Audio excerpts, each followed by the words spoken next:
ಓಂ ಮಹಾಲಕ್ಷ್ಮೀ ನಮಃ. ನಿತ್ಯಭಕ್ತಿ ಕಾರ್ಯಕ್ರಮಕ್ಕೆ ಸುಸ್ವಾಗತವನ್ನು ಕೋರುತ್ತಾ, ಇದಂ ಮೂಲಂ, ಈ ಜಗತ್ತೆಲ್ಲವೂ ಕೂಡ ಧನಂ ಮೂಲಂ ಇದಂ ಜಗತ್ತು. ಈ ಜಗತ್ತೆಲ್ಲ ಕೂಡ ಹಣದಿಂದ ಧನದಿಂದ ಕೂಡಿದೆ. ಅದಕ್ಕೆ ಪೂರಕವಾಗಿರ್ತಕ್ಕಂಥ, ಅದನ್ನು ಪ್ರತಿನಿಧಿಸ್ತಕ್ಕಂಥದ್ದು ಯಾರು? ಮಹಾಲಕ್ಷ್ಮಿಯ. ಆ ಧನ ಕೂಡ ಮಹಾಲಕ್ಷ್ಮಿಯ ಒಂದು ವಿಶೇಷವಾದ ರೂಪ ಕೂಡ ಆಗಿರುತ್ತೆ. ಅದರ ಜೊತೆಗೆ ನಾವು ಹಣ ಮನೆಗೆ ಬರಬೇಕು, ಹಣ ನಿಲ್ಲಬೇಕು, ಹಣ ನಮಗೆ ಬರ್ತಾನೆ ಇರಬೇಕು, ಮಹಾಲಕ್ಷ್ಮಿಯ ಕೃಪೆಗೆ ಪಾತ್ರರಾಗಬೇಕು ಅಂದರೆ ಪೂಜೆ ಇರ್ಬೋದು, ದಾನ ಇರ್ಬೋದು, ಹಲವಾರು ವಿಧಿವಿಧಾನಗಳ ಜೊತೆಗೆ ಮನೆಯಲ್ಲಿರ್ತಕ್ಕಂಥ ಮಹಿಳೆ, ಆ ಗೃಹಿಣಿ ಗೃಹ ಮುಚ್ಚತೆ ಅಂತ ನಾವು ಕರಿತೀವಿ. ಆ ಮಹಾಲಕ್ಷ್ಮಿ ಯಾರು? ಆ ಮನೆಯ ಒಂದು ಯಜಮಾನತಿ ಇರ್ಬೋದು, ಮನೆಯ ಮಗಳಿರ್ಬೋದು, ಮನೆಯ ಸೊಸೆ ಇರ್ಬೋದು, ಇವರೆಲ್ಲರೂ ಕೂಡ ಆ ಮನೆಯಲ್ಲಿ ಮಹಾಲಕ್ಷ್ಮಿಯ ಸ್ವರೂಪಗಳು ಕೂಡ ಆಗಿರ್ತಾರೆ. ಯತ್ರ ನಾರ್ಯಸ್ತು ಪೂಜ್ಯಂತೆ ರಮಂತೆ ತತ್ರ ದೇವತಃ. ಎಲ್ಲಿ ಹೆಣ್ಣಿಗೆ ನಾವು ಪೂಜ್ಯ ಭಾವನೆಯಿಂದ ನೋಡ್ತೀವಿ, ಅಲ್ಲಿ ಭಗವಂತನ ಆವಿರ್ಭಾವ ಕೂಡ ಇರುತ್ತೆ ಅಂತ ಕೂಡ ನಮ್ಮ ಶಾಸ್ತ್ರಗಳು ಕೂಡ ಘೋಷಿಸ್ತಾ ಇದ್ದಾವೆ. ಹಾಗಾಗಿ ಮನೆಯಲ್ಲಿ ಮಹಾಲಕ್ಷ್ಮಿ ಇರೋದಕ್ಕೆ ಹಲವಾರು ವಿಧಿವಿಧಾನಗಳಾದರೂ ಕೂಡ ಮಹಿಳೆಯರು ಕೆಲವು ವಿಷಯಗಳಲ್ಲಿ ಜಾಗೃತಿಯನ್ನು ವಹಿಸಬೇಕು. ಕೆಲವು ವಿಷಯಗಳಲ್ಲಿ ಈ ರೀತಿಯ ಕೆಲವು ವಿಷಯಗಳನ್ನು, ಕೆಲವು ಸಂಗತಿಗಳ ಬಗ್ಗೆ ಗಮನವನ್ನು ಕೂಡ ತಾವು ಕೊಡಬೇಕಾಗಿರುತ್ತೆ.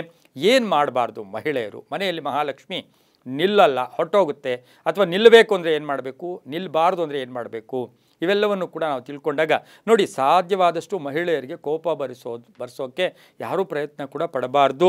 ಮನೆಯಲ್ಲಿ ಮಹಿಳೆಯರಿಗೆ ಕೋಪ ಬಂದಾಗ, ಅಥವಾ ಗಂಡ ಹೆಂಡತಿ ಜಗಳ ಆಡಿದಾಗ, ಅಥವಾ ತಾಯಿ ಮಗಳು ಜಗಳ ಆಡಿದಾಗ, ಅಥವಾ ಅಣ್ಣ ತಂಗಿ ಜಗಳ ಆಡಿದಾಗ, ಅಥವಾ ಮನೆಯಲ್ಲಿ ಯಾರೇ ಆ ಕೋಪ ಬಂದ ಅಪ್ಪ ಮಗಳು ಜಗಳ ಆಡಿದ್ರು ಕೂಡ ಮಹಿಳೆಯರ ಕೈಯಿಂದ ಹಣವನ್ನು ಎಸೆಯಬಾರ್ದು.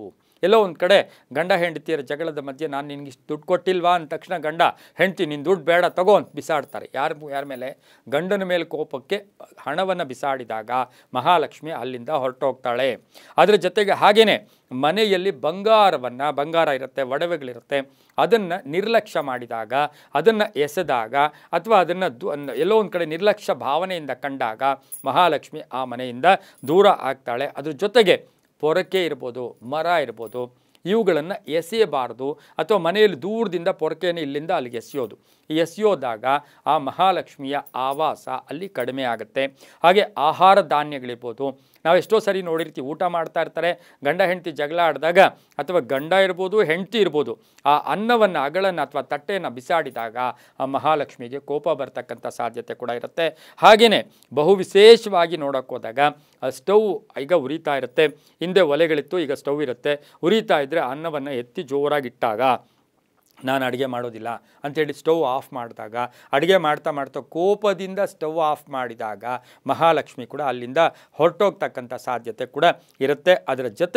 ಇದರ ಜೊತೆಗೆ ಬಹು ವಿಶೇಷವಾಗಿ ಏನು ಅಂತ ಹೇಳಿದ್ರೆ, ನೀರು ಚೆಲ್ಲಿಬಿಡೋದು, ಪಾತ್ರೆಗಳನ್ನು ಒಗೆದಾಗ ಆ ಮಹಾಲಕ್ಷ್ಮಿಗೆ ಕೋಪ ಕೂಡ ಬರ್ತಕ್ಕಂಥ ಸಾಧ್ಯತೆ ಇದ್ದು ಏನು ಮಾಡ್ತಾಳೆ ಮಹಾಲಕ್ಷ್ಮಿ?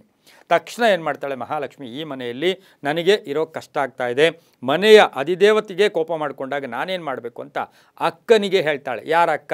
ಜ್ಯೇಷ್ಠಾದೇವಿಗೆ ಹೇಳಿಬಿಟ್ಟು ತಾನು ಅಲ್ಲಿಂದ ಹೊರಟೋಗ್ತಾಳೆ. ಹಾಗಾಗಿ ಕೋಪ ಬಂದಾಗ ಒಂದು 5 ನಿಮಿಷ ತಾಳ್ಮೆಯಿಂದ ಇದ್ದು ಈ ಎಲ್ಲ ಕೃತ್ಯಗಳನ್ನು ಮಾಡದೇ ಇದ್ದರೆ ಆ ಮನೆಯಲ್ಲಿ ಶುಭ ಆಗುತ್ತೆ. ಇದು ಗಂಡಸರಿಗೂ ಕೂಡ ಅನ್ವಯಿಸುತ್ತೆ.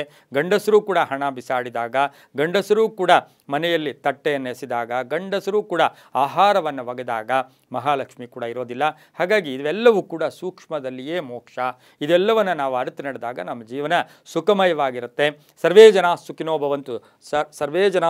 ಭವಂತು, ಸಮಸ್ತ ಸನ್ಮಂಗಳಾನಿ ಭವಂತು.